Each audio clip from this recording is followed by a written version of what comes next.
తదుపరి తులారాశి. తులారాశి వారు దూరపు బంధువులను కలుసుకుని మంచి చెడ్డ విచారిస్తారు. ఇంటిలో శుభకార్యాలపై చర్చలు కొనసాగిస్తారు.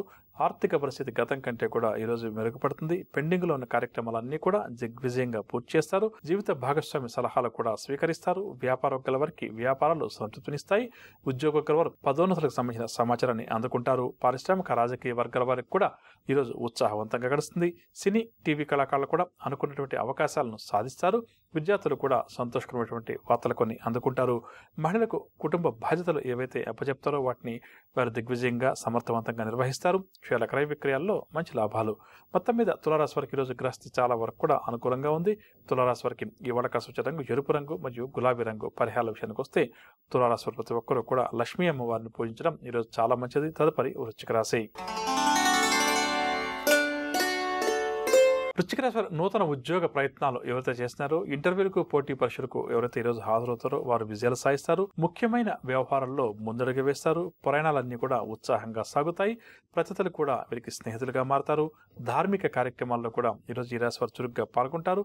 సకాలంలో సొమ్ము చేతికి అందడం వల్ల వీరి అవసరాలన్నీ కూడా తీరుతాయి. వ్యాపారం గల వారికి వ్యాపారంలో మంచి లాభాలు, ఉద్యోగం గల వారికి ఉద్యోగాల్లో హోదాలు పెరుగుతాయి. పారిశ్రామిక వైద్య రంగాల వారికి ఒక ఆసక్తిని కలిగించే సమాచారం అందుతుంది. సినీ టీవీ కళాకారులు శుభ వర్తమానాలు అందుకుంటారు.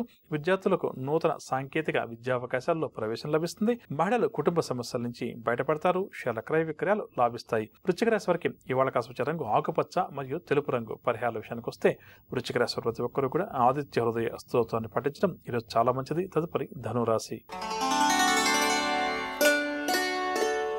ధనురాశి వారిని కుటుంబ సమస్యలు ఈరోజు బాగా వేధిస్తాయి. కష్టపడ్డా కూడా ఫలితం కనిపించదు. భూ సంబంధిత వివాదాలు కూడా నెలకొంటాయి. వ్యాపార వర్గాల వారికి వ్యాపార లావాదేవీల్లో సమస్యలు చిక్కులు ఎదురవుతాయి. ఉద్యోగ వర్గాల వారికి స్థాన చలన సూచనలు. పారిశ్రామిక సాంకేతిక వర్గాల వారికి కూడా నిరుత్సాహం అధికమవుతుంది. సినీ కళాకారులకు అవకాశాలు అంతగా లభించవు. విద్యార్థులు మరింత శ్రమిస్తే కానీ ఆశించిన ఫలితాలు అందుకోలేరు. మహిళలకు కుటుంబ సభ్యుల నుంచి కొన్ని విషయాల్లో తీవ్రమైన విమర్శలు, ఆరోపణలు ఎదురవుతాయి. కాబట్టి జాగ్రత్త వహించాలి. షేర్ల క్రయ విక్రయాల్లో తొందరపాటు నిర్ణయాలు. ధనురాశి వారికి ఈ వాడక సూచన రంగు గోధుమ రంగు మరియు పసుపు రంగు. పరిహారాల విషయానికి వస్తే ధనురాశి ప్రతి ఒక్కరు కూడా గణపతిని పూజించడం ఈరోజు చాలా మంచిది. తదుపరి మకర రాశి. మకర రాశి వారికి స్నేహితులతోటి అకారణంగా కలహాలు ఏర్పడతాయి. ప్రయాణాలు కూడా మకర రాశి వారు వాయిదా వేస్తారు. ప్రతి పనిలో కూడా మకర రాశి వారికి శ్రమ పెరుగుతుంది. కొన్ని ముఖ్యమైన కార్యక్రమాలను ఈరోజు ఈ రాశి వారు రద్దు చేసుకుంటారు. పుణ్యక్షేత్రాలు కూడా సందర్శిస్తారు. వ్యాపార వర్గాల వారికి వ్యాపార లావాదేవీలు సామాన్యంగా సాగుతాయి. ఉద్యోగ వర్గాల వారికి ఒత్తిడులు మరింతగా పెరుగుతాయి. పారిశ్రామిక సాంకేతిక రంగాల వారికి ఆటుపోట్లు ఎదురవుతాయి.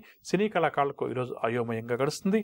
విద్యార్థులకు కూడా చికాకు కలిగించే సంఘటనలు ఎదురవుతాయి. మహిళలకు కుటుంబ సభ్యులతోటి మాట పట్టింపులు ఏర్పడతాయి. షేర్ల క్రయ విక్రయాలు మందగిస్తాయి. ఇక మకర రాశి వారికి ఈ వాడక సూచన రంగు తెలుపు రంగు మరియు గులాబీ రంగు. పరిహారాల విషయానికి వస్తే మకర రాశి ప్రతి ఒక్కరు కూడా ఆదిత్య హృదయ స్తోత్రాన్ని పఠించి మనం నేటి కార్యక్రమంలో వివాహం చేసుకోవాలి అని చెప్పిన సమయంలో ప్రధానంగా మన జాతకంలో ఎటువంటి అంశాలకు ప్రాధాన్యతనివ్వాలి అన్న అంశాన్ని తెలుసుకునే ప్రయత్నం చేశాం. ఈ రోజు కూడా మరికొంత తెలుసుకునే ప్రయత్నం చేద్దాం. ప్రధానంగా వివాహ సమయంలో చేసే జాతకాల పొంతంలో మన జాతకంలో ఎటువంటి దోషాలు ఉన్నాయి అని చెప్పి గుర్తించాలి. ఆ తర్వాత మనకు కాబోయే జీవిత భాగస్వామి జాతకం ఏ విధంగా ఉంటే మనకు సరిపోతుంది. ఈ రెండు విషయాలు కూడా మనం మొట్టమొదటిగా ఒక అవగాహనకు రావాలి. జ్యోతిష పండితులను సంప్రదించినప్పుడు మన జాతకంలో ఏదైనా కుజదోషం ఉందనో, మాంగళ్య దోషం ఉందనో, సంతాన స్థానం సంబంధించిన దోషం ఉందని చెప్పినప్పుడు భయపడాల్సిన అవసరం లేదని చెప్పవచ్చు. ఎందుకంటే ఒక పక్క మనం భగవంతుని విశ్వసిస్తున్నాం, భగవంతునికి సంబంధించిన పూజాది కార్యక్రమాలు నిర్వహిస్తున్నాం. అదేవిధంగా జ్యోతిష శాస్త్రరీత్యా పాటించాల్సిన పరిహారాలు కూడా మనం పాటిస్తున్నాం.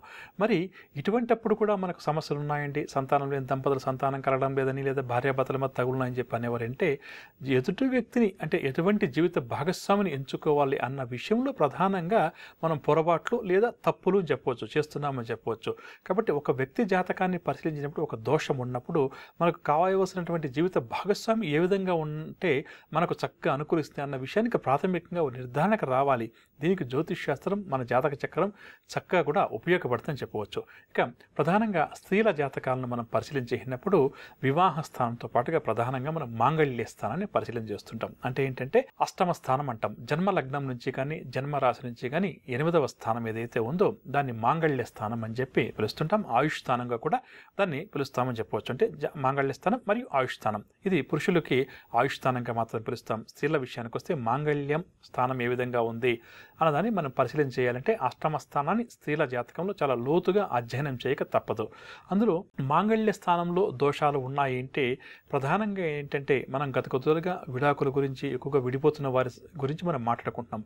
అది ఒక రకమైన బాధ, అంటే వైవాహిక జీవితం బాలేక భార్యాభర్తలు విడిపోవడం, కోర్టుకు వెళ్ళడం, మళ్ళీ పెళ్లి చేసుకోవడం, ఇవన్నీ ఒక రకంగా ఇబ్బంది కలిగించే అంశాలు, బాధ కలిగించే అంశాలు. అయితే ఈ మాంగళ్య స్థానం దోషం అంటే మొట్టమొదటిగా మనందరం భయపడేది ఏంటంటే స్త్రీ విషయానికి వస్తే వైధవ్యం ఏదైనా ఉందా అని చెప్పేసి పరిశీలన చేయాల్సి వస్తుంది. అంటే ఏంటంటే స్త్రీల జాతకంలో మాంగళ్య స్థానంలో దోషం ఉన్నప్పుడు, ఒకవేళ భర్త ఆయుష్ తక్కువగా ఉన్నప్పుడు ఏంటంటే చిన్న వయసులోనే భర్త అకాల మృత్యువాత పడ్డం, అంటే ఏదైనా యాక్సిడెంట్ లాంటివి కానీ అనారోగ్య సమస్యల బారిన పడి కానీ మరణించడం జరుగుతుంది. దీన్ని మామూలుగా మనం వైధవ్య దోషం అని చెప్తుంటాం. మాంగళ్య స్థానంలో దోషం ఉన్నప్పుడు స్త్రీలకు ప్రధానంగా ఇటువంటి సమస్య ఎదురవుతుంది. అంటే పెళ్ళైన తర్వాత భర్త మంచివాడిగానే ఉంటాడు, భార్యను చక్కగా చూసుకుంటూ ఉండవచ్చు, లేదా భార్యతో ఇబ్బందులు ఉండవచ్చు, ఇది వేరే విషయం. కానీ ప్రధానంగా ఆయుష్కు సంబంధించినటువంటి స్థానం కాబట్టి ఇక్కడ స్త్రీల జాతకంలో ఇటువంటి దోషం ఉన్నప్పుడు మాంగళ్య స్థానంలో దోషం ఉంది అని చెప్పినప్పుడు ఇక్కడ కూడా మనం భయపడాల్సిన అవసరం లేదని చెప్పవచ్చు. ఎందుకంటే మనం వైద్య పరీక్షల కోసం మనం ఏదైనా ఒక డయాగ్నోసిస్ సెంటర్కి వెళ్ళినప్పుడు బ్లడ్ చెక్, యూరిన్ టెస్టో ఇంకోటి ఏదైనా మనం చేయించుకున్నప్పుడు కొన్ని వ్యాధులు మనకు బయటపడుతుంటాయి. ఆ తర్వాత మనం వెళ్ళి వైద్యుని కలిస్తే దానికి సంబంధించినటువంటి ట్రీట్మెంట్స్ కూడా చేస్తుంటారు. కొన్ని సందర్భాల్లోనూ ట్రీట్మెంట్స్కి లొంగనటువంటి మొండి వ్యాధులు ఉండవచ్చేమో, కానీ సాధ్యమైనంత వరకు కూడా మనకేంటంటే చాలా వరకు కూడా వ్యాధులు నయమవుతాయని చెప్పవచ్చు. ఆ విధంగా జాతకంలో బాగా సమస్యలు అంటాం కదా, అవి చాలా తక్కువ మందికి ఉంటాయి. చిన్న చిన్న సమస్యలు, చిన్న చిన్న ఆటంకాలు ఏవైతే ఉన్నాయో అవి ఎక్కువ మందికి ఉంటాయని చెప్పొచ్చు, లేదా అందరికీ ఏదో రూపంలో ఉంటాయని చెప్పొచ్చు. ఈ విధంగా స్త్రీ జాతకాన్ని పరిశీలన చేసినప్పుడు మాంగళ్య స్థానం మీద చెడు గ్రహాల యొక్క ప్రభావం అధికంగా ఉన్నప్పుడు ఏంటంటే అది మనం భర్తను ఎప్పుడు సెలెక్ట్ చేసుకున్నప్పుడు ఏం చేయాలి ప్రధానంగా అంటే, ఇక్కడ పరిహారాలు, పూజలు, యంత్రాలు, మంత్రాలు ఇవన్నీ ఒక ఎత్తు అయితే, ఇక్కడ జాతకానికి సంబంధించి వివాహ స్థానానికి సంబంధించి మనం మాట్లాడుకుంటున్నాం కాబట్టి జాతక పొంతన విషయంలో మనం జాగ్రత్త వహించవచ్చు. ఇక్కడ అంటే ఇక్కడ ఏంటి, ఒక అమ్మాయికి వివాహం కోసం ప్రయత్నం చేస్తున్నాం, ఆ అమ్మాయికి మాంగళ్య స్థానం దోషం ఉంది అనుకుందాం. అంటే దాని ఉద్దేశం కొంత బాధాకరమైన భయంగా ఉన్నప్పటికీ కూడా భర్త ఆయుష్కు సంబంధించిన దోషం, లేదా ఈ స్త్రీకి వైధవ్య ప్రాప్తి చిన్న వయసులో ఉంది అని చెప్పి తెలిసినప్పుడు ఏంటంటే ఇక్కడ మనం ఎదుర్కొనే జీవిత భాగస్వామి విషయంలో ఇక్కడ జాతకాల పొంతనకు ఎక్కువగా ప్రాధాన్యతనిచ్చి మనం ఏ వ్యక్తిని అయితే వివాహం చేసుకోవాలి అని చెప్పి అనుకుంటామో ఆ వ్యక్తి యొక్క జాతకంలో ఆయుష్ స్థానం, అంటే 8వ స్థానం అంటే మళ్ళీ అక్కడ దాన్ని లోతుగా అధ్యయనం చేసి ఆ వ్యక్తికి ఏదైనా చిన్న వయసులోనే దీర్ఘకాలిక వ్యాధులు కానీ అకాల మృత్యువులు కానీ ఏదైనా ఉన్నాయా అని చెప్పేసి కొంతవరకు మనం పరిశీలన చేసినప్పుడు ఏంటంటే ఇక్కడ ఇటువంటి జాతకంలో దోషం ఉంది పురుషుడి జాతకంలో తెలిసినప్పుడు ఈ విధంగా మాంగళ్య స్థానంలో దోషం ఉంటే స్త్రీకి ఆ పురుషుడితోటి మిగతా జాతకాల పొందుతున్న అంతా కుదిరినప్పటికీ కూడా ఇవ్వకపోవడం మంచిదని చెప్పవచ్చు. ఎందుకంటే ఇక్కడ అమ్మాయి జాతకంలో ఏమో భర్తకు ప్రాణానికి గండం అని చెప్పి అనుకుంటున్నాం, లేదా భర్త ఆరోగ్యానికి సంబంధించిన సమస్యలు అనుకుంటున్నాం. ఇక్కడ అతని జాతకంలో కూడా అనారోగ్య సమస్యలు కానీ, లేదంటే అతనికి కూడా చిన్న వయసులోనే అకాల మృత్యు అంటాం కదా, ఇటువంటి వేదన వచ్చేది ఉంది అని తెలిసినప్పుడు మనం ఏం చేయాలంటే అటువంటి వారికి వివాహం చేయకపోవడం అన్ని విధాలా కూడా మంచిదని చెప్పవచ్చు. ఇది కొంతవరకు భయాన్ని, బాధని కలిగించే అంశమైనప్పటికీ కూడా భగవంతుడు అనేవాడు మనల్ని అందరినీ ఏదో ఒక రూపంలో ఇబ్బంది పెడుతుంటాడు కాబట్టి దీన్ని మనం గుర్తించినప్పుడు ఈ చిన్న వయసులో ఏదైతే భార్య మరణించడం కావచ్చు, లేదా భర్త మరణించడం ఏదైనా కూడా కావచ్చు ఇక్కడ మనకు జరుగుతుందో దాని జాతకాల పొందడం ద్వారా కొంతవరకు మనం దాన్ని గుర్తించి దానికి సంబంధించినటువంటిగా జీవిత భాగస్వామిని ఎంచుకునేట్టు మనం ఏం చేయాలంటే ఆ వ్యక్తికి ఆయుష్ స్థానం గట్టిగా ఉండాలి. ఆ విధంగా పరిశీలన చేయమని చెప్పి మనం జ్యోతిష్కులను అడిగామనుకోండి, ఖచ్చితంగా కూడా ఇక్కడ సమస్య ఉంది, ఇక్కడ గుర్తించాం కాబట్టి మనకి ఎటువంటి జీవిత భాగస్వామ్యం కావాలని చెప్పి మనం తప్పకుండా కూడా ఎంచుకునేటువంటి అవకాశం అధికంగా ఉందని చెప్పవచ్చు. కాబట్టి రేపటి శ్రీకరం శుభకరం కార్యక్రమంలో నవగ్రహ సంచారాన్ని అనుసరించి ద్వాదశ రాశుల వారికి రేపు గ్రహస్థితి ఏ విధంగా ఉంటుంది, ద్వాదశ రాశుల వారు ఎటువంటి విషయాల్లో జాగ్రత్త వహించాలి, ఎటువంటి పరిహారాలు పాటించాలి అన్న అంశంతో పాటుగా రేపు ఎవరైతే ముఖ్యమైన వ్యవహారాలు ప్రారంభం చేయాలి లేదా కీలక నిర్ణయాలు తీసుకోవాలని చెప్పి అనుకుంటున్నారో వారు ఏ భగవంతుని పూజించాలి అన్న అంశం, అదేవిధంగా జ్యోతిష్ శాస్త్రరీత్యా వధూవరుల జాతకాల పొంతన చేసే సమయంలో మాంగళ్య స్థానం, ఆయుష్ స్థానం దోషంగా ఉన్నప్పుడు ఎటువంటి జీవిత భాగస్వామిని మనం ఎన్నుకోవాలి, ఏ విధంగా జాతకాల పొంతన చేసుకోవాలి అన్న అంశం, దాంతోపాటుగా మృగశిర నక్షత్ర జాతకులు ఏ చెట్టును పెంచి పోషిస్తే దాని సంరక్షణ బాధ్యతలు స్వీకరిస్తే వారికి ఎటువంటి అనారోగ్య సమస్యలు దూరమవుతాయి అన్న అంశాలు.